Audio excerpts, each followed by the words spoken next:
¿Qué tal, amigas, amigos? Qué gusto saludarles nuevamente aquí en Análisis con su servidor Eduardo Andrade en este canal que tiene el mejor auditorio de YouTube. Y en esta ocasión, permítanme empezar con un tema ligeramente distinto, pero no puedo dejar de recordar a la gran figura de nuestro deporte, que fue Fernando Valenzuela, fallecido hace unos días, y realmente dejó una enorme huella, no solo en el deporte, en la vida social, fue un fenómeno. La fernandomanía que arrastraba a la gente al Dodger Stadium y a las pantallas de televisión, donde cada una de sus actuaciones la seguíamos con gran entusiasmo y sintiendo que representaba el carácter y la fuerza de un mexicano que se sobreponía en un ambiente difícil a cualquier dificultad que surgiera y tiraba sus partidos de 9 entradas, como debe ser, con una gran prestancia, con seguridad, con decisión y por supuesto con gran calidad. Además fue un gran ser humano. Todavía yo lo escuchaba recientemente en algunas de las transmisiones que hacía como comentarista de los juegos de los Dodgers. Lamento que ya no alcanzó a ver otra vez a su equipo en una serie mundial a la que no llegaba contra los Yankees desde la hazaña de Fernando Valenzuela en 1981, que condujo a los Dodgers a una victoria inolvidable contra los Yankees en aquella serie mundial. Descansa en paz y todos nuestros mejores recuerdos para él. Ojalá lo pongan en el Salón de la Fama del béisbol porque se lo merece. Más allá de las estadísticas concretas, si el Salón es de la Fama, si alguien tuvo fama, fue Fernando Valenzuela. Vamos ahora a otro tema que es muy preocupante porque siento que hay una campaña cada vez más intensa para descalificar el proceso de reforma constitucional perfectamente legal, válido, constitucionalmente establecido, que está llevando adelante la oposición de derecha en contra de este posicionamiento del gobierno presente para tratar de obtener por la puerta de atrás de una presión de carácter jurisdiccional lo que no se alcanzó en las urnas. Y esto particularmente ahora con la reforma que se está proponiendo, se ha intensificado porque se dice que se está reconociendo que sí es posible que la Suprema Corte determine la validez de una reforma constitucional. ¿Y esto a qué se debe? A que se ha planteado y se presentó la iniciativa, y creo que era una iniciativa que estaba bien, pero la presión ha obligado a cambiar algunos aspectos. Y la iniciativa en síntesis pretendía que quede claro en la Constitución que no puede haber ninguna otra norma por encima de ella, que es el nivel máximo de decisión, la supremacía constitucional, se dice. Por cierto, oí a un comentarista tergiversar las cosas de la peor manera, ¿no? Hasta el nombre se me olvida. Ahorita trataré de recordarlo porque se bloquea uno cuando ve este tipo de afirmaciones. Decía este pseudointelectual que la palabra supremacía que se quería meter era algo que recordaba aspectos autoritarios como la supremacía aria y cosas por el estilo. Y resulta que es un término que en la doctrina constitucional se ha usado desde siempre. ¿Por qué? Porque le decimos incluso la norma suprema, porque es la norma de mayor nivel que nos damos los mexicanos para conducir nuestra vida colectiva. Ahí se representan las aspiraciones populares, los propósitos, los objetivos, los programas, las reglas que permiten vivir de un modo civilizado con nuestros semejantes. Bien, pues este hecho de que se quiera con toda razón, dejar claro en la propia Constitución que no puede haber otras normas ni criterios por encima de ella, se ha estado torpedeando, pretendiendo decir que se quiere privar de derechos a las personas, que se van a afectar sus derechos humanos, cuando, en primer lugar, esta modificación, esta adición que se va a poner en la Constitución de una manera menos intensa de lo que creo yo que debería haber sido, pero afortunadamente va a incluirse con toda claridad que contra las reformas constitucionales no procede juicio de amparo, no procede ninguna acción de inconstitucionalidad o controversia constitucional. ¿Y qué es lo que tergiversan? Ya me vino el nombre, Aguilar Camín. ¿Qué trabajo me costó? Mi cerebro se resistía y se resistía y se resistía. Este señor Aguilar Camín decía en un programa eso de que, qué barbaridad, ¿cómo se va a hablar de la supremacía? De eso se ha hablado siempre, como digo, por eso le hemos dicho la norma suprema a nuestra Constitución. Y lo supremo no quiere decir autoritario ni dictatorial, quiere decir lo que está por encima de otras cosas, lo que tiene la mayor autoridad. Autoridad, no autoritarismo, ni carácter dictatorial, hasta se atora uno de tanto coraje. Bueno, regreso a donde estaba. ¿Qué es lo que han tergiversado, entre muchas otras cosas como esta que acabo de mencionar? Que se diga que no procede el amparo contra eso es destruir los derechos humanos, que nadie va a poder acudir al amparo. Falso, falso, falso. El amparo sigue vigente tal cual. Todo sigue como estaba, menos el hecho de que la precisión de que no podían objetarse por medio del amparo las reformas constitucionales, lo cual ya estaba en la ley y ha estado ahí desde hace muchísimo tiempo, no es algo nuevo.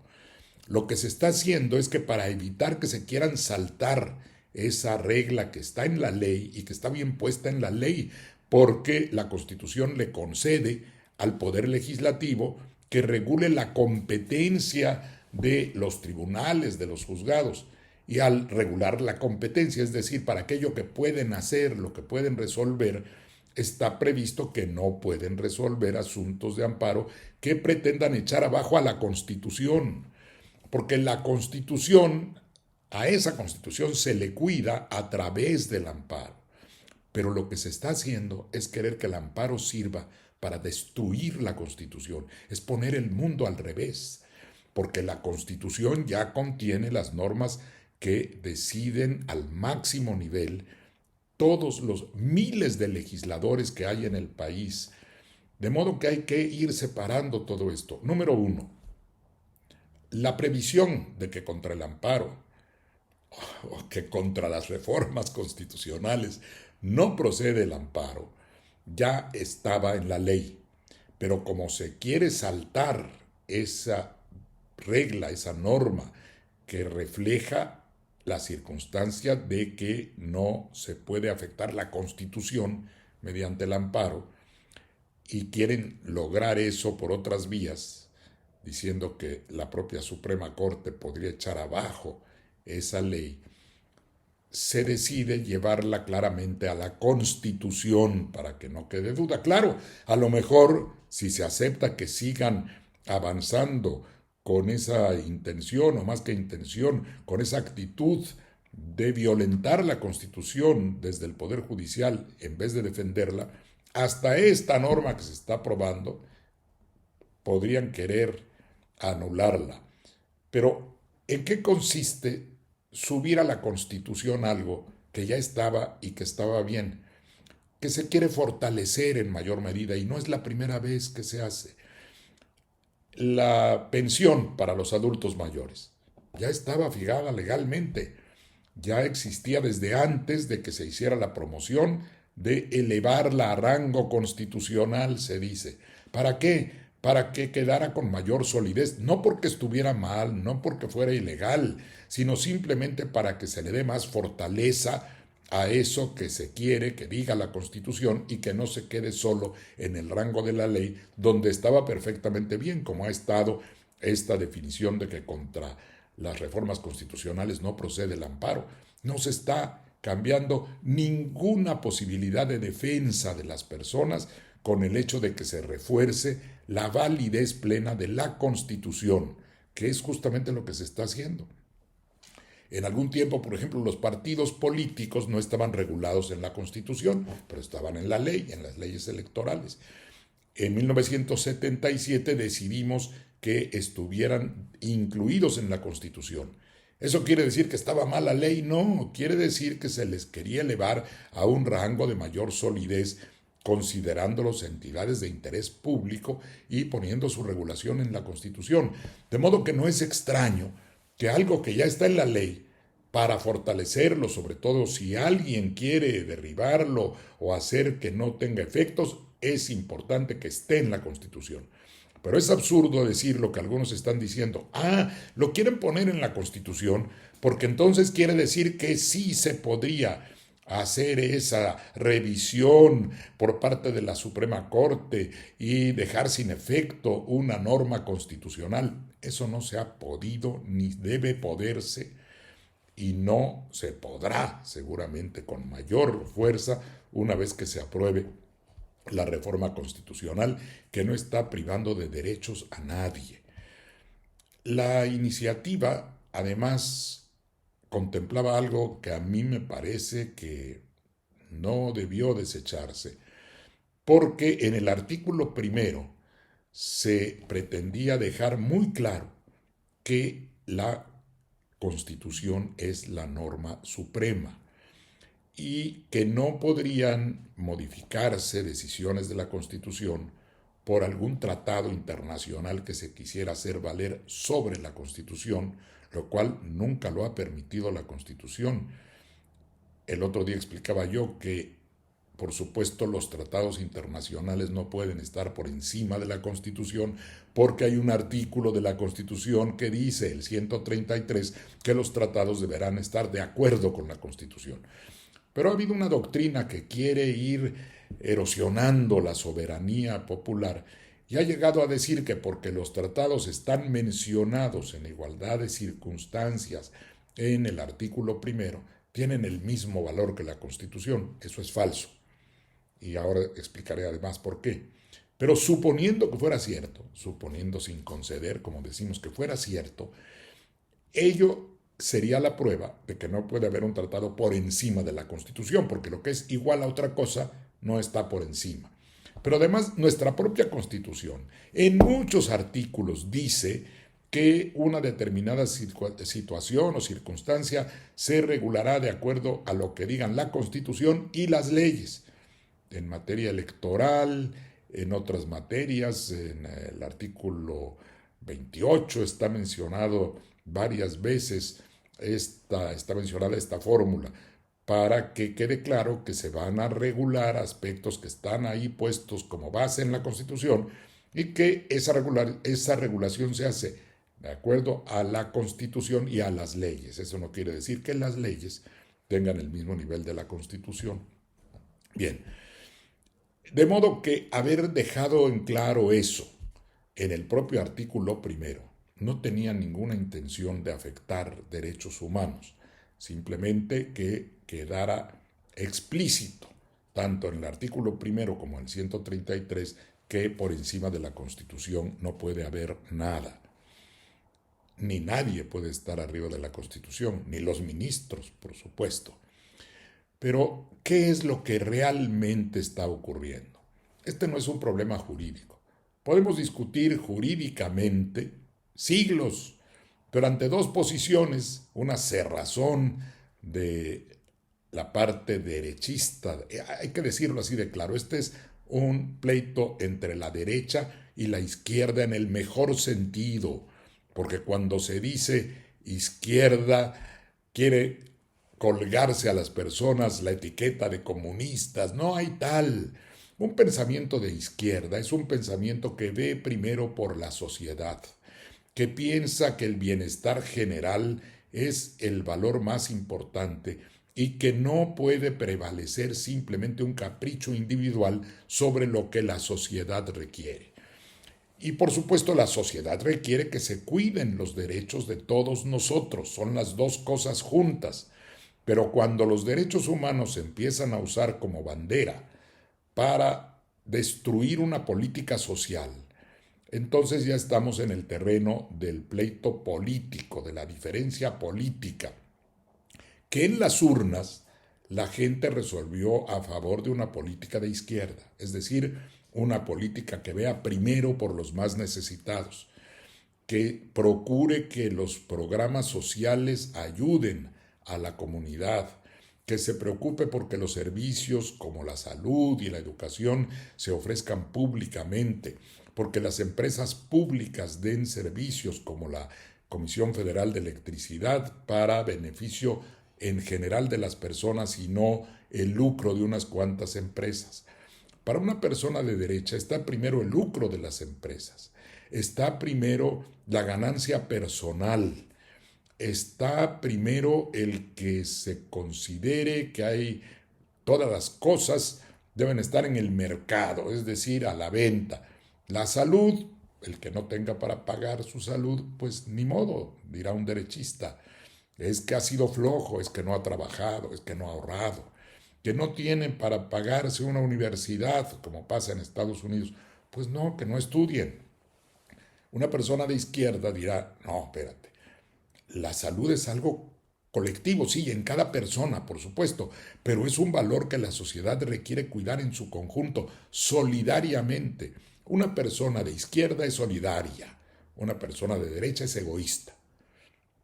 Y el egoísmo para ellos es un valor, bueno, cada quien, pero pretender imponer esos criterios de la derecha que buscan destruir, desacreditar una política social, que eso es la política de izquierda, no es comunismo, ni es que le van a quitar la casa a la gente, le han hecho creer a la gente que les van a quitar sus casas. Bueno, ¿no han visto cómo ha operado el gobierno actual cuidando la parte económica, vital de la relación hacia el exterior, no poniendo en riesgo esos aspectos económicos que están basados, sí, en un sistema financiero, capitalista, mundial, al cual no se puede desafiar desde un gobierno que, siendo de izquierda, lo primero que tiene que cuidar es la estabilidad del país y que haya la base de un desarrollo económico. Es un gobierno que también está promoviendo la empresa, sí, nada más que el interés de la empresa no puede estar por encima del de la nación. Para un derechista eso no es así. Un derechista dirá, el Estado que no se meta, y lo dicen abiertamente. El otro día, en la discusión de la reforma constitucional en materia eléctrica, decía el senador Ricardo Anaya, en un discurso totalmente de derecha, que además así lo admitió, dijo, el PAN es un partido que está en la Internacional Demócrata Cristiana y nosotros creemos, dijo él afirmó que ellos creen que el Estado debe ser totalmente subsidiario y que no se meta a producir productos, valga la repetición, a prestar servicios, que eso le toca solo a los particulares a través de sus empresas. Ese es el pensamiento de la derecha, pero es el pensamiento que perdió y es el que ahora quieren hacer valer frente a una política social que señala en la Constitución lo que le importa más al país porque así lo decidió la gente. Hablan de que se afecta la democracia si se realiza una reforma como la judicial. No, lo que afecta a la democracia es no atender a una decisión de la gente que votó claramente por un programa que incluía la reforma judicial. Pero estamos ya en ese terreno donde todo se ha vuelto una contienda política. Por un lado, unos ministros de la Suprema Corte que no están de acuerdo con esa política social, que se han alineado con la política de la derecha. Y una persona tiene derecho a alinearse con la política que quiera, menos cuando está en el cargo de ministro de la Suprema Corte de Justicia. No puede deformar las disposiciones jurídicas para atender a una finalidad personal de carácter político. Así no sea que tenga un beneficio material directo, pero tiene en la mente de que hay que preservar esa política derechista, conservadora. Bueno, es una manera de pensar de una persona válida si no está aplicando eso para una deformación del derecho y queriendo pasar por encima de la Constitución a sabiendas de que no tienen esa facultad. Y hay que pensar lo siguiente para que quede claro. ¿Por qué no puede el Poder Judicial, que es un poder establecido por la Constitución, pasar por encima de la Constitución? Porque tiene que estar, por supuesto, sujeto al respeto a la Constitución. Pero el tema más importante de reflexión es el siguiente. ¿Quién tiene el derecho de decir la última palabra? Cualquier circunstancia social, incluso un pleito judicial de menor jerarquía, tiene necesidad de llegar a un punto en el que alguien toma la última decisión. ¿Quién tiene esa capacidad de decir esto ya es definitivo, no se puede cambiar, es la decisión que va a privar? ¿Quién tiene ese poder? ¿O quién debe tenerlo?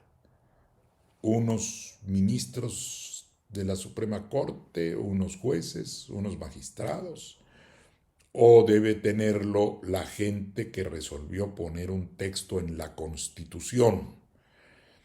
Si se permite que eso que se ha colocado en la Constitución, por medio de la decisión de miles de legisladores, esto se pierde de vista. La reforma constitucional exige que participen 2/3 de la Cámara de Diputados, 2/3 del Senado de la República, y ahí nada más son cientos. Agréguele usted que tiene que ser aprobada por la mayoría de los congresos de las entidades federativas.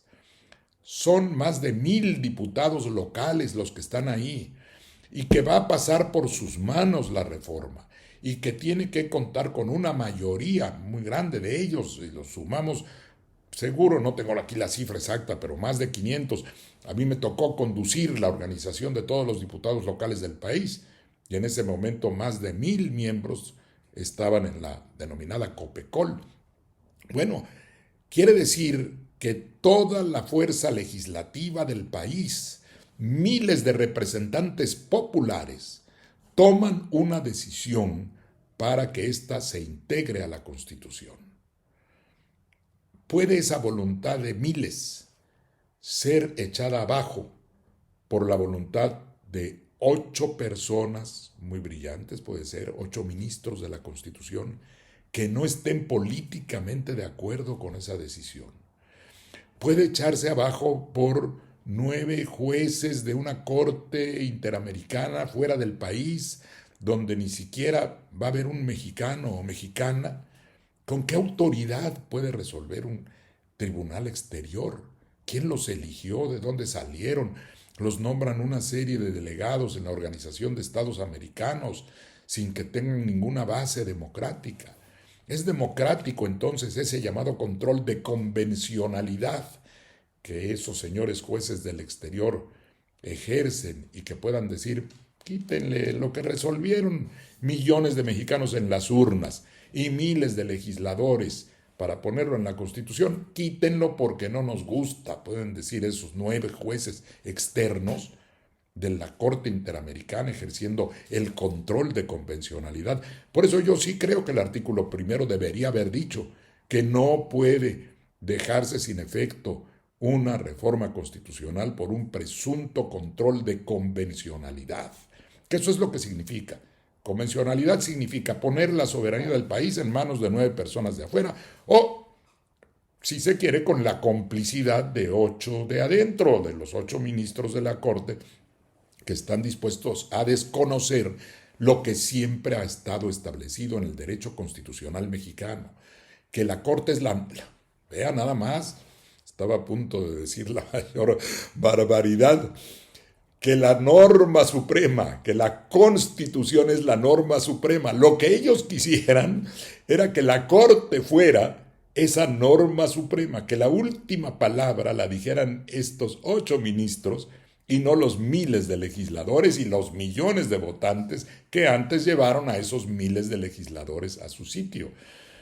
Pero bueno, queda claro pues que no es posible poner nada por encima de la Constitución, no por capricho, no porque sea una situación autoritaria, sino porque es la única posibilidad de reconocer que la voluntad de máximo nivel tiene que corresponder a la gente que por medio de las urnas votó y llevó a esos legisladores y a la presidenta de la República, además aquí en este caso, para que puedan tomar una decisión a nombre de su país, a nombre de nosotros, y que o les reconocemos que ellos son la instancia superior que puede tomar esas decisiones, o la transferimos entonces a una corte que en lugar de ser uno de los poderes, se convertiría en el supremo poder. Le pasaríamos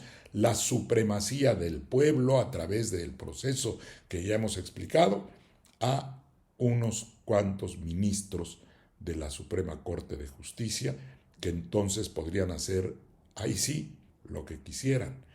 Miren lo delicado de esto. Vamos a suponer que en algún momento aceptáramos que la última palabra la tienen esos 8 ministros por encima del pueblo, de la Constitución. ¿Qué puede pasar? Ahí sí se van a afectar los derechos humanos de manera totalmente impredecible. Imagínense que aceptemos que una reforma constitucional que ya está en vigor, que ya es constitución, estos ministros dijeran, no va, quítenla, no vale. Y uno les diría, bueno, ¿cómo van a dejar sin efecto la Constitución? Pues sí, porque nosotros somos los que podemos tomar esa decisión. Ahorita empezarían diciendo, lo que podemos juzgar son las reformas que se hagan. Pero ¿quién nos dice que no después, una vez que se les concediera ese poder prácticamente absoluto, dijeran que van a revisar normas ya existentes? Es más, ya lo han hecho, por cierto, en el artículo 19, pero por el momento dejaré esto de lado.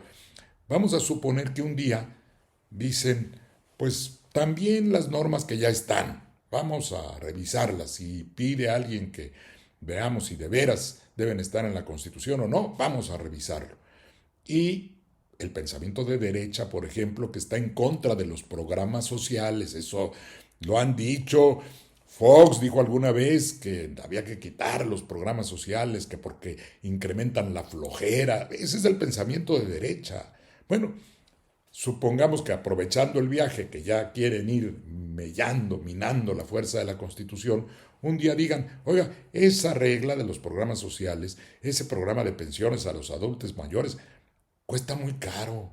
No, eso viola los derechos humanos de las personas que sí trabajan. Darles becas a los muchachos, eso no es bueno porque van a decir ellos que eso alienta la flojera, que tampoco se le debe conceder ningún apoyo a personas que estén trabajando en su casa, los apoyos a quienes hacen trabajo del hogar tan importante.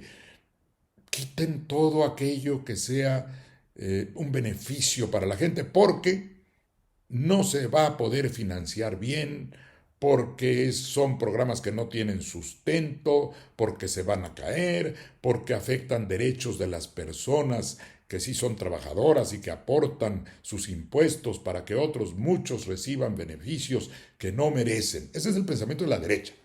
Bueno, vamos a suponer que entonces llegan y dicen, Corte, quita esos programas de la Constitución. Y los defensores de los programas dirán, oigan, no, ¿cómo? Ya están ahí en la Constitución. Pues ahí está en la Constitución, pero aquí se hace lo que la Corte diga. Y no me digan que es una exageración, porque en todo caso tendrían que dejar de exagerar del otro lado, porque también este es un ejemplo factible. Y tan factible les voy a decir por qué. Porque ya la Corte ya lo intentó.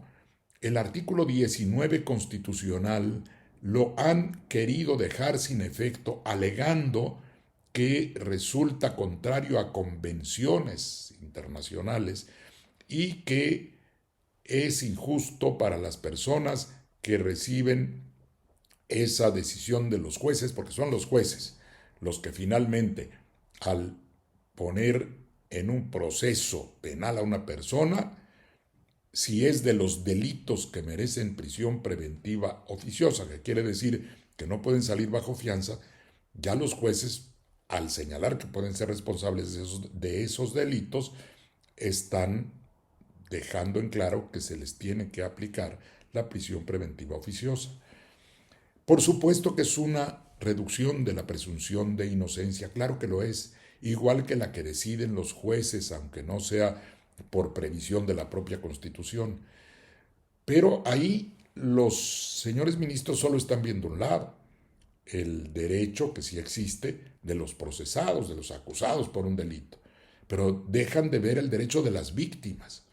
Una persona acusada de violación, que ha sido violenta con una mujer y que está previsto ese delito para que se aplique la prisión preventiva oficiosa, van a decir, como ya han dicho algunos tribunales, un pleno regional dijo que es un órgano judicial. No, eso que se revise. Y si alguien está en la cárcel por esa prisión preventiva oficiosa, pues a ver, que se vea la manera de que salga y siga su proceso en libertad. ¿Qué fue lo que previó el constituyente? Que, por ejemplo, un secuestrador, un violador, un feminicida, pueden ir a hacer daño otra vez a la víctima en los casos, por ejemplo, de violación, o a los familiares de las víctimas que se atrevieron a denunciarlos. Eso es lo que está previendo el constituyente. Y entonces el juzgador, los ministros, no deben tomar la decisión por su cuenta de quitar lo que está en la Constitución como lo han querido hacer. O sea que yo no estoy exagerando al decir que un día también pueden querer quitar los programas sociales. A ellos les toca eso. Vamos a suponer que hay razones, que sí las hay, para pensar en atemperar este asunto de la prisión preventiva. Pues no le toca a la Corte, le toca a la gente. En los programas de los partidos se puede poner que se va a modificar esa disposición constitucional y si la gente vota a favor de eso, se hará la modificación. Pero esa es la fuerza del poder constituyente permanente, del poder reformador de la Constitución, que es el poder de ustedes, es el poder de la gente. Habría que decidir si la gente está dispuesta a cederles ese poder a 8 ministros de la Corte o a cualquier juez. Entonces sí, sus derechos humanos estarán en peligro. Entonces sí se habrá destruido la división de poderes, porque habremos instaurado como poder supremo al judicial. Le habremos dejado que diga lo que quiera, que haga lo que quiera y que en lugar de constitución sea su voluntad lo que prive. Eso sí es contrario a la democracia, sí es contrario a la división de poderes y sí nos puede llevar a una dictadura judicial.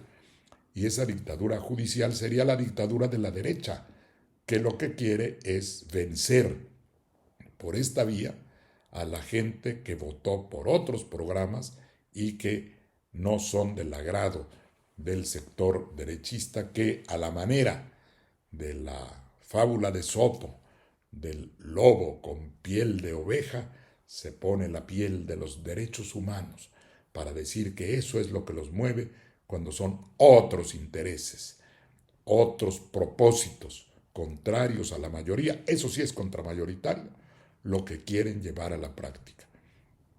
Depende de que nosotros mismos mantengamos con firmeza la decisión de proteger a nuestra Constitución. Muchas gracias por su atención. Nos vemos en la siguiente.